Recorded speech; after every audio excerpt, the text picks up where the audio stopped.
Hi, everyone, and welcome to the latest interview in our new series where we interview IAPSS alumni about their experiences in IAPSS. We're here with Iana Stantieru, the IAPSS Chairperson from 2006 to 2007. So as we've communicated in our previous interviews, the Chairperson role was the equivalent role of the IAPSS President today.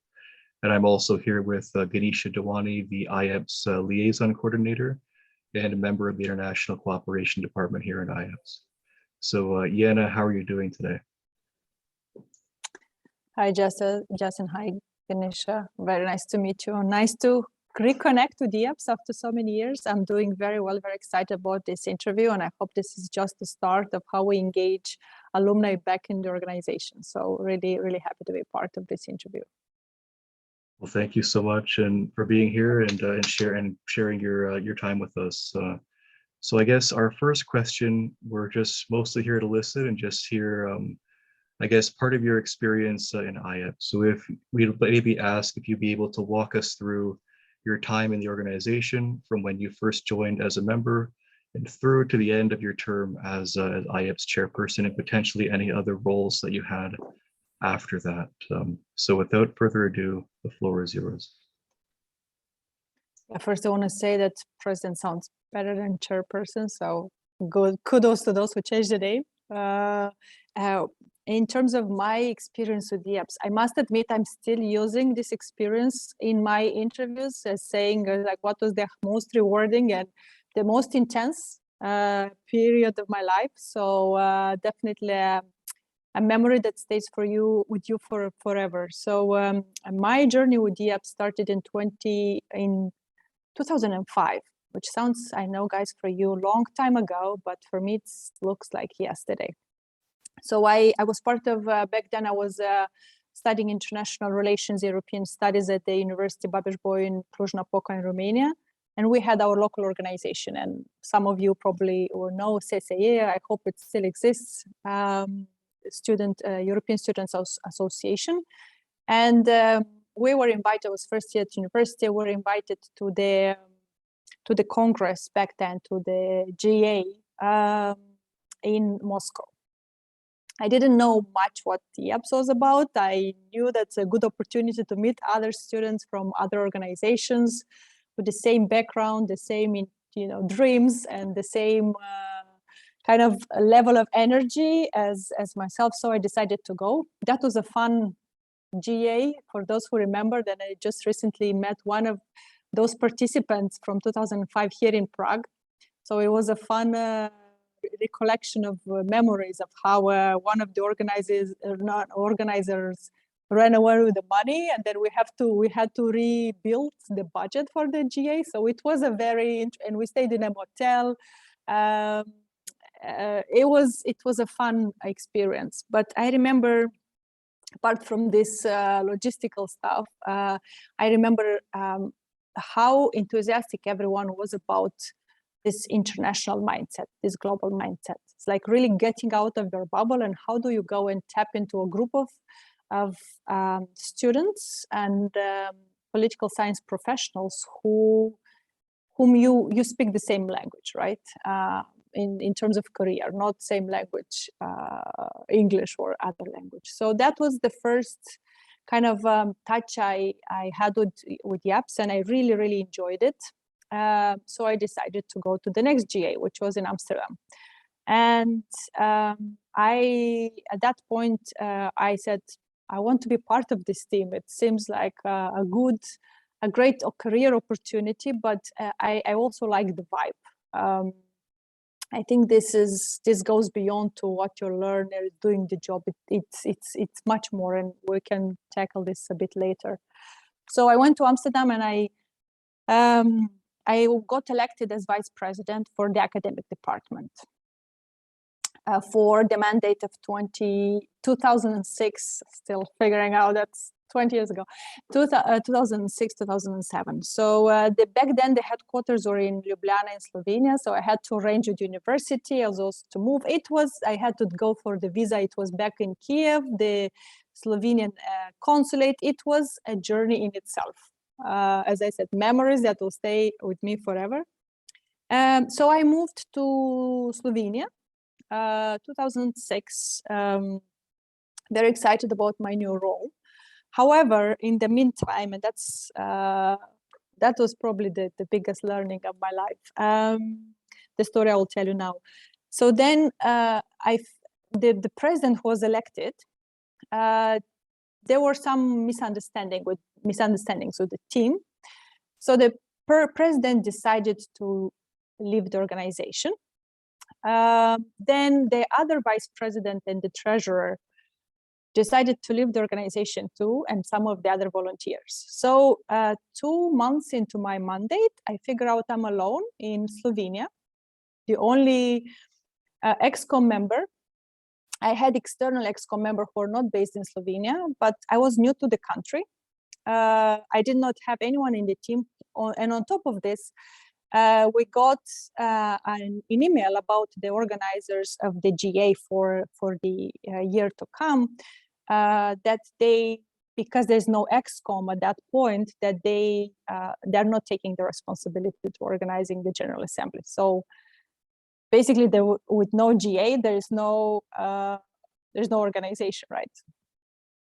So there were two options, pretty simple. I could have went back to my university, got my scholarship as I was having before, and I didn't have that in Slovenia, get into my comfort zone and just be happy and say like 3 nice months spent in Ljubljana, enjoy the time there. Or I could sleep 5 hours a night or less and get the organization together. I'm a fighter, so I chose the second. And I said, if I don't give it a try, all the work that has been put for the past 9 years or 10 years, because we're also supposed to organize in 2007 the 10-year gala, it's gonna go away. It was more, not so much, because for me, it wouldn't be the shame on my shoulders if I left. It would be like, these are the circumstances, here we go. It was more, I thought of the work that people have put this 10 years. And on top of that was what a missed opportunity would be for political science students around the world to not have this chance to interact and to learn and to get to know so many people as I had this chance. So I decided to stay, hire the new team from because in mid-year, it's difficult to bring, people from abroad, as they have to arrange their Erasmus programs and everything. So I went to the local university, to our local organization, created a new team, organized extraordinary GA. I got elected chairperson in January 2007. We found new organizers of the GA. We had a wonderful gala and a wonderful GA in Amsterdam. And I can tell you that was a huge learning, but I think was a right decision back then. And then I stayed, just to finish my story or how long I stayed involved. I also was part of the supervisory committee afterwards, after I wrapped up my mandate. I was for a few years the liaison officer of IAPSS to the Council of Europe. So I was going and attending the General Assembly for NGOs at the Council of Europe. And then I just stayed. I was not so much involved in the organization, but I'm still meeting and I'm still friends with people I met in 2005. So that's the best and the biggest takeaway from this experience in IAPSS, is the contacts that you get for life. Thank you so much, Iana, for answering this question. And it's been such an incredible experience to interview and I would say to interview a professional / academic leader like you. And thanks to you and the previous leaders, or the chairperson and the president, that have created a foundation of IAPSS, and that's why we are here. So I'm pretty much excited to know more about your story. And that brings us to our next question, which is about, like, since the leaders who led the foundation of this organization as a whole, they have been achieving different milestones throughout the history of IAPSS. So what has been your favorite accomplishment as a chairperson of IAPSS during your tenure? I think making the organization survive and putting together a new team and getting that team motivated, because bringing people in who were not even involved in IAPSS and making them believe in this dream that you have for the organization, I think that was the most rewarding thing. And I still remember organizing a GA where from a point where there was basically no organization anymore. We had the local organization, but like global one, to have a 10-year gala, like a proper gala with you know, a huge event with celebrations, with a beautiful General Assembly in Amsterdam. That was incredible to see that happen, knowing what happened just a few months ago. So I think that speed and the really driving, motivating the people and getting your people on board so quickly and accomplishing in short time such a, I would say, success, I think that was one of the highlights. Indeed, and I definitely would wish to give a virtual applause to you for doing this and taking the vision ahead. So I'm handing over the floor to Justin for next question to Iana. Okay, and I echo Ganesha's sentiments there. Yeah, without your efforts, IAPSS probably wouldn't exist today. So we're definitely very grateful. And on behalf of political science students around the world, thank you so much for your efforts back in those kind of consequential years, because yeah, it's definitely has made a lot of difference in the decade following. So I guess the next question is kind of around your idea of, in terms of your vision for IAPSS, maybe just in general, or I guess looking to the future. So this might be relevant to folks in future years as we go out of COVID-19 and go back to in-person events and stuff. And sometimes we like to frame this as, you know, if you were running for the IAPSS presidency this year, what would your platform be? And I guess we could also group in if you have any advice for just political science students in general as well. Be careful what you wish for. I might actually put my candidacy on this. It might happen. No, I'm joking, but I would reverse that year and I would take this opportunity anytime in my life. Like that rewarding it and that exciting it was for me. In terms of the vision, I think when we are doing this, and I wish I had the same vision many years ago, we don't realize the potential of such a network. Like saying that you have the biggest network of political science students at your fingertips. No matter if you're a member of the board, if you're a member of a local organization, you can go to any country lead, any president, any prime minister, and you just say, we invite you to this network. It's the power, I think, of this organization is not leveraged enough. You can really reach to much higher potential. And I know it's not easy because that's on top usually on people's full-time studies. But I think that's what we would be great to do more is to tap into that, first to realize what a big potential we have, and then to tap into that. And I would just mention a few things that come to my mind. First, I think to leverage this network to increase the exposure of our members. And the exposure, I mean, these are future politicians, right? Why don't we engage more our current politicians?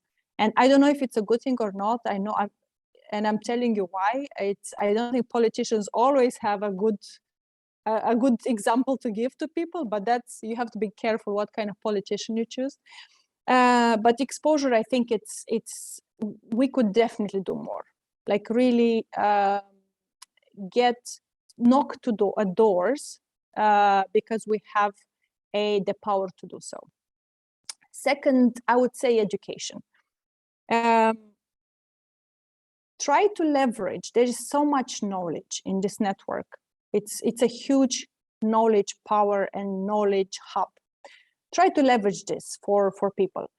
And here, I think what is very important, it's to, and that goes across all the things that I will mention is try to leverage the alumni network, because it's not only the current members, but if you include the alumni, that's a huge hub of knowledge, of connections, of potential jobs, of mentoring opportunities, and of experiences. Like these people either on politics, or they are working for corporations, or they have their own business. I'm more than sure that most of them are successful leaders in a field or another. Tap more into that opportunity. So for my not political, but for my campaign, I would say I would focus more on exposure of our members, on experience, and on the education, learning from the alumni, and really tap and structure the alumni, engage more the alumni in the current activities of the organization. Because I can tell you, the alumni, we would love a meeting, those who were active back in 2007, to reunite again. Like you'll be surprised how responsive and how open the alumni will be to this. Did I get the job? For next year? That was super good, like super good. I would say that it's so good to hear from a person like you who has developed IAPSS Foundation. Again, I'm going back to the foundation part, but yeah, like I am also one of those examples that I initiated from my country, which is India, and then being a part of Asia team, and then coming to the global media and promotions team, and then to the international corporation, and even working with the programs team. So I completely agree with what Iana has mentioned over here, that is to keep learning and seeking for the foundations, because IAPSS has a good foundation, and also with good network. So that's very important. So Iana, that brings to, I think it's one of our favorite and the last question, that's what's your plan for the rest of the year or the upcoming year? Or is there anything exciting that you would like to recommend to our students, maybe a project or an event that you're working on, or any other stuff like that? What I don't know if it's useful, but it would be interesting also to share what I've been working on, to see, you know, where our, and I'm not sure you had the same question, but I would be curious to see where our members are going, in which directions they're going, and what they've learned, and how also the IAPSS experience had an impact on them. So in terms of what so just for everyone's information, I'm currently HR lead for Central and Eastern Europe. So it's a cluster of 20 countries for Johnson & Johnson. So I've been in Johnson & Johnson for some time, not related to politics, right? But everything I learned about people leadership in IAPSS, it's fully relevant now. Like leading teams, leading having a global mindset, the strategic mindset, everything I learned, and you would say it's not connected, it's not the same field, but it is. So that's one. Second, what I'm doing, I'm the CEO of an art gallery, and also art movement, Women in Art for Peace. How IAPSS helped me with that? When I started to set up the gallery, I asked our former members that I met in Moscow in 2005 if they can recommend me artists. And half of the artists I had in the first phase of the gallery, they come from recommendation of the IAPSS members. So again, you would think initially there's no point to connect, there's nothing to do there, but I just say the big picture. And the third one, I also got involved in politics last year. So I ran to become member of the Parliament of Moldova. And I can tell you, I can tap into this network to connect with current politicians. That would be helpful with my political career. And again, comes to IAPSS. And it sounds like it was more than 15 years ago. There's no connection. But as I said, people should realize how valuable and how impactful this is for your life. I'm sure that I know now Esmeralda from Amsterdam. She's running a local campaign to run for the city council. I accidentally knew that she's doing that. So I would definitely, if I do this one day, I will go and exchange knowledge. But what if we knew who actually is involved, former IAPSS members who are actually involved in politics? I would definitely leverage that network. So I think we also have to be a bit structured on this. Anyways, coming back to the question, it's related to your initial question, is every contact you ever have or every experience you have in life, it's gonna pay back. Nothing passes by. Like, you think you might invest, it might take too much time, or you don't focus on your education.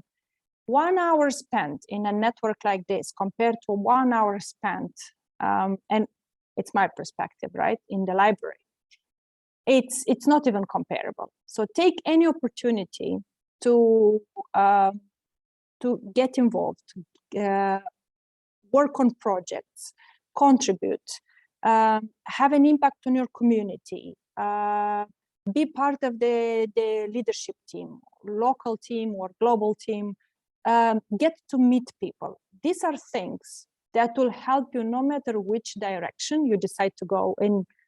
Is it business? Is it politics? Is it academia? Whatever it is. This is a network that will stay with you for life. Leverage it, do it genuinely, really invest. You have to invest in a network to get it back, to get back what you invested in. But create genuine connections, and it will always pay back in a positive way and constructive way. Thanks, Iana. Justin, I'm so sorry I'm taking the mic from you for a minute to appreciate what Iana has already mentioned. And definitely we should invite all the previous alumni to something which is called as networking event or evening, and just engage with them, learn from them, and even make them a part of IAPSS alumni group more strongly. So that's my takeaway from what Iana has already shared with us. Over to you, Justin. Thanks, Iana, for answering it again. And leverage why don't you leverage their experience and knowledge to even create this, to shape this alumni program, right? Yeah. Like, you have many years of experience there. Let them give back something that IAPSS gave to them one day. So great. I'm inspired. Okay, over to you, Justin. All right, so yeah, absolutely. I know COVID kind of put a little bit of a wrench in those plans to develop the alumni network, but we're hoping to have that up and running maybe sometime in the future. So I hope that my successors in IAPSS here will consider continuing those ideas and starting to like operationalize those.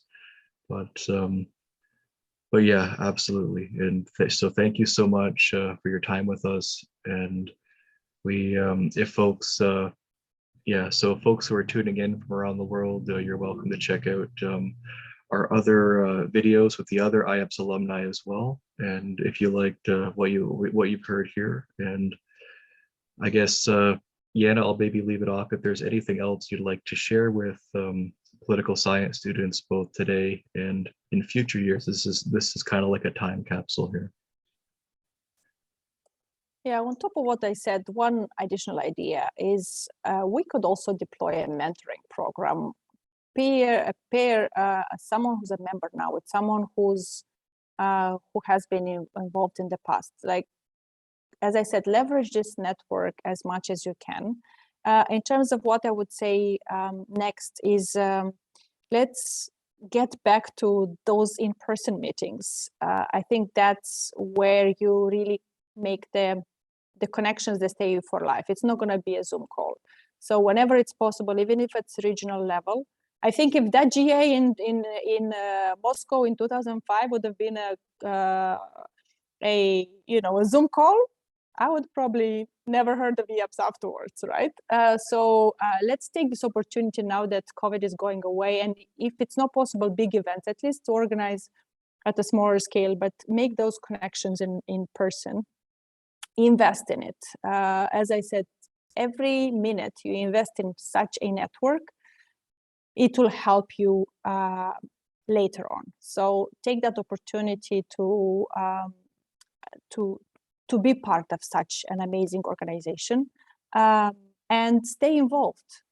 Stay involved even after you graduate or you finish your university, because these are things, you will, and again, coming to the network, but it's also,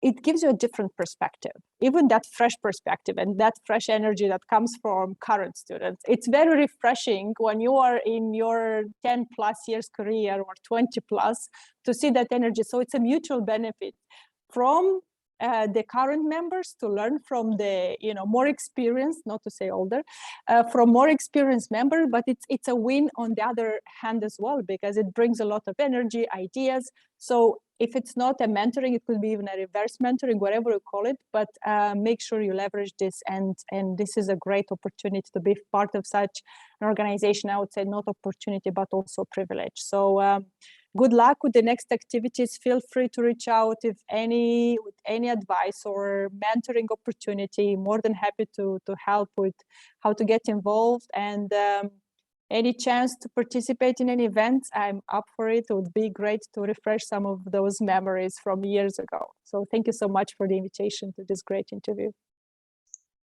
Great. Well, thank you so much. Thank you so much, Iana. All right. And thank everyone for tuning in. And I hope that one day even those of us in IAPSS currently will be at an alumni event in the future and laugh about our experience during the pandemic and keeping the organization going. But thank you so much, Iana, for your time, and thank you everyone for tuning in. So take care and have a great rest of your day.